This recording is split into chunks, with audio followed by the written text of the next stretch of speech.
Welcome on my channel. Today I am searching with group Lothian Relics metal detecting, and we are searching on this one big massive field which is not so far away from Embra, and as you can see my colleagues already started, so I'll be not speaking more and just wish me luck and let's find the treasure.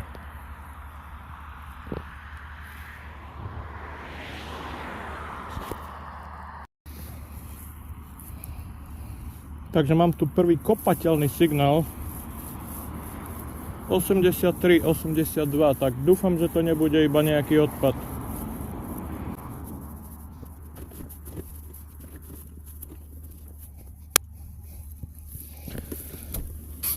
Pomôžem si pinpointerom.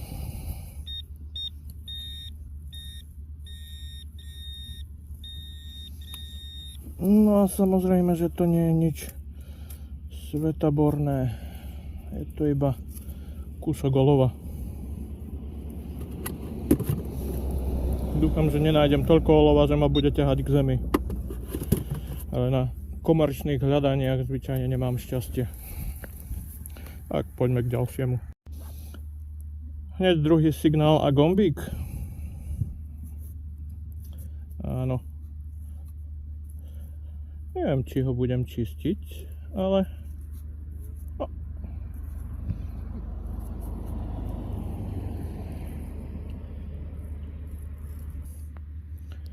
nenahrávam všetko, mám zlomenú pracku, nejaké tam kúsky železa zo strojov a teraz mám prvú mincu.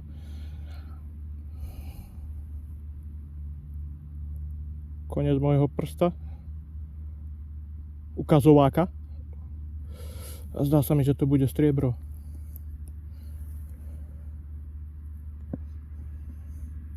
Nezdá sa mi, ale je to 6-pencovka. 6-pencovka Juraja 5. George 5th 6-pence. Signál bol 83.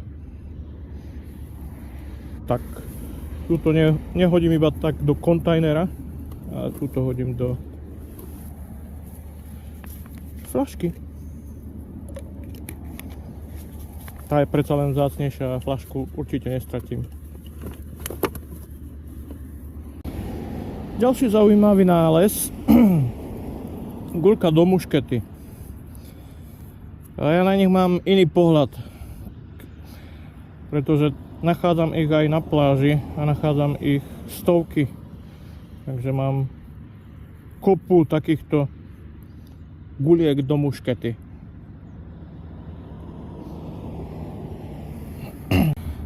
A mám druhý kúsok striebra, a nie je to minca, prívesok v tvare,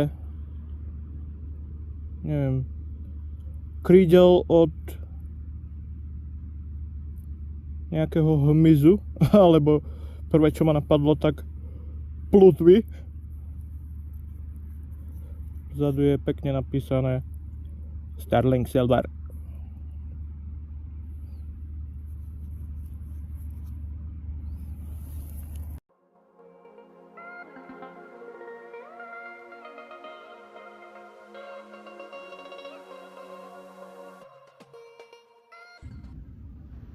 Takže jasný, krásny signál 87 a takto na mňa vyskočila minca.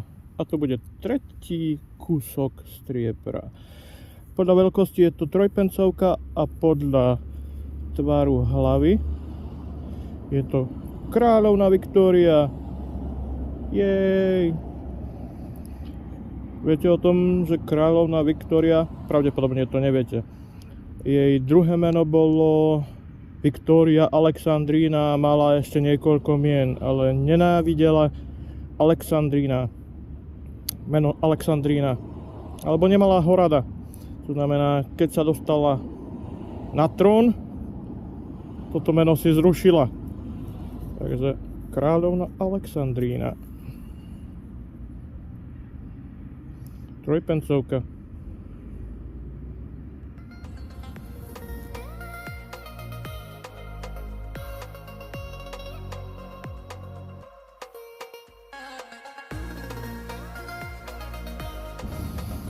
tak mám tu aj niečo iné, nielen striebro. A je to Cupronikel dvojšilingovka. A predpokladám, že to je Alžbeta II. No, nie. Je to Juraj V. George V. Všimnite si, ako vyzerá. A potom porovnajte.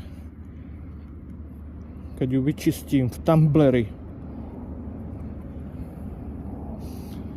Keby bola z roku, alebo pred rokom 1948, tak by bola strieborná. Ale táto je... No táto je z 1948. Ak by bola z 1947 a staršia, tak by mala 50% striebra. No čo už. Nie všetko, čo nachádzame, je striebro, zlato, diamanty a krásne artefakty. Mám tu peknú plombu z Holandska. Uvidíte ju na konci tohto videa. Iba ďalší kúsok olova. Man. Subaxiel. Takže po dlhom čase tu mám nejaký okrúhly medený pliešok. Takže možno to bola minca.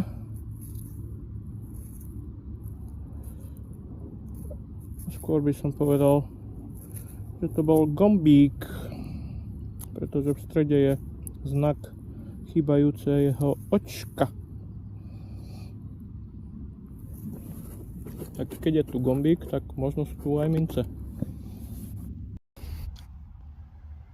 Takže ešte raz tu máte pohľad na masívne pole, na ktorom hľadá zhruba 50 hľadačov, ale ako vidíte aj v pozadí, každý má trošku svojho súkromia. Nie je to tu prehustené, takže každý má šancu nájsť svoj poklad. Tam je nejaký starý dom, ruína domu. V pozadí kravičky. Ja vám niečo ukážem. Vedľa tohto auta je vstup na pole, ale tých vstupov na pole je niekoľko. Veľa hľadačov sa rozbehlo na druhú stranu a išli do stredu pola hľadať rímske mince a iné artefakty. A sú, dá sa povedať, vystrašení hľadať pri ceste, pretože hľadanie pri ceste znamená kopa plechoviek od sladených nápojov a od piva, pretože tie sú z hliníka a tie dávajú dobré signály. Ale musíte ich vykopať tak či tak. Ja som našiel 3 kúsky striebra vzadu a nie tak ďaleko od vstupu zdá sa mi, že mám 4. Vzadu vidíte špičkový bicykel. Pokúsim sa priblížiť. Niekto prišiel na bicykli. Ale hlavný dôvod, kvôli čomu nahrávam, je toto. Čo myslíte, je to striebro? Podľa mňa áno.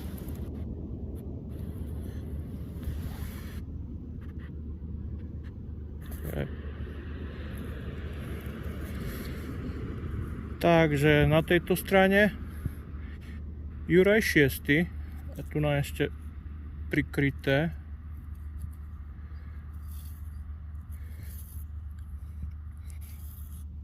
A strieborná minca 6-pencovka z 1943.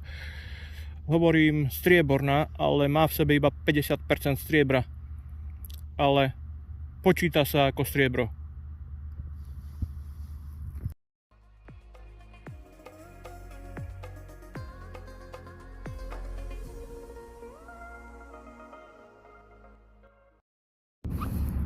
A pravdepodobne jedna z posledných mincí ešte v zemi. Ak to je minca, ak to nie je gombík.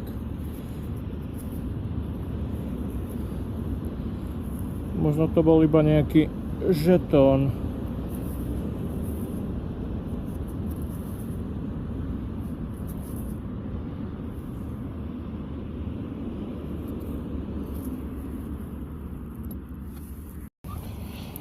Takže väčšina to už vzdala a ešte nachádzam mince. Toto bola kedy polpencovka. Je tam náznak hlavy Juraja V. Na tejto strane by mala byť Británia.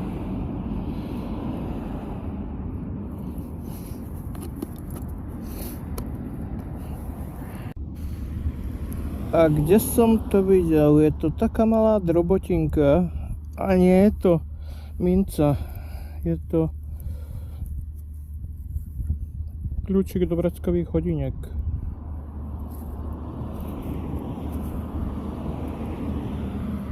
Alebo čo z neho zostalo? Také malé tintitko.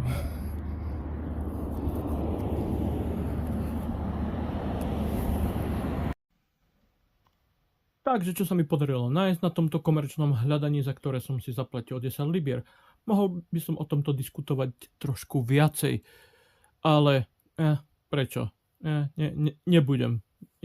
Som rád, že som mohol hľadať, ale 10 libier je maximum, čo ja zvyknem zaplatiť za hľadanie na cudzích poliach, ktoré už boli, dajme tomu, chodené, na ktorých sa už hľadalo. Veľmi som bol prekvapený z výsledku toho hľadania, pretože ja zvyčajne nemám šťastie na takýchto hľadaniach a zvyčajne nenachádzam toho veľa, to znamená ani videa nejak z toho nemôžem vytvoriť. Ale toto hľadanie bolo výnimkou. Takže čo som našiel? Poďme už k tým veciam. Našiel som jednu guľku do muškety, zlomený kľúč, nejaké kúsky neželezného kovu. Tu je nejaké číslo P6423. Neviem, z čoho to bolo. Zlomenú pracku, čajovú lyžičku, zvyšok z polievkovej lyžice, zopár mincí, ale polia a zem na farmách nie sú príliš príjemné k týmto miciam, to znamená, väčšina z nich je v takomto stave. Volajú to, že je to roasted, že je upečené mince. Sice táto je ešte OK, tá nie je taká stará, dvojšilingovka Juraja VI. Toto je plomba z mechu. Vyzerá, že to je holandská plomba. V jednom momente som si myslel, ja som našiel rímsku fibulu. Ale potom som si všimol závit. Znamená, to je iba nejaká skrutka ohnutá do tvaru rímskej fibuly. Zopár gombíkov.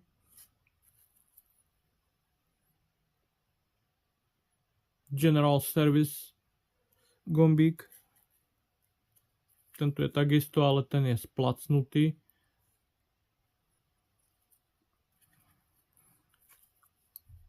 Kľúčik do vreckových hodiniek. A našiel som 4 kúsky striebra.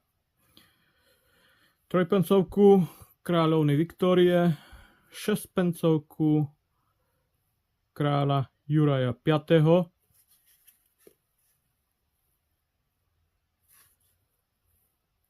Toto je takisto 6pencovka, ale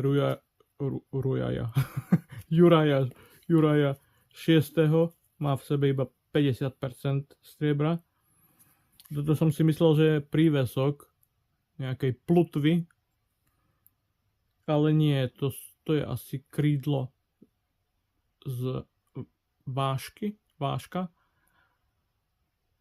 Druhá polovica je možno ešte stále na poli.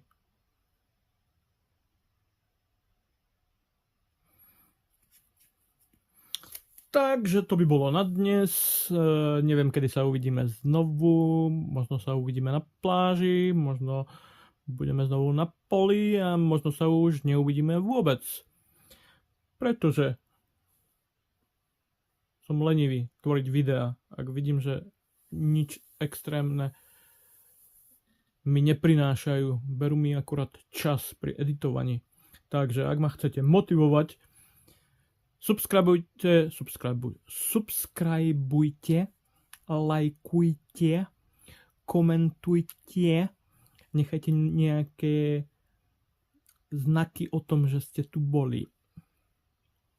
Ďakujem, že ste sledovali toto video. A hádam sa uvidíme na budúce. Be with me and you will see what I'll find on my next one. Čau, čau.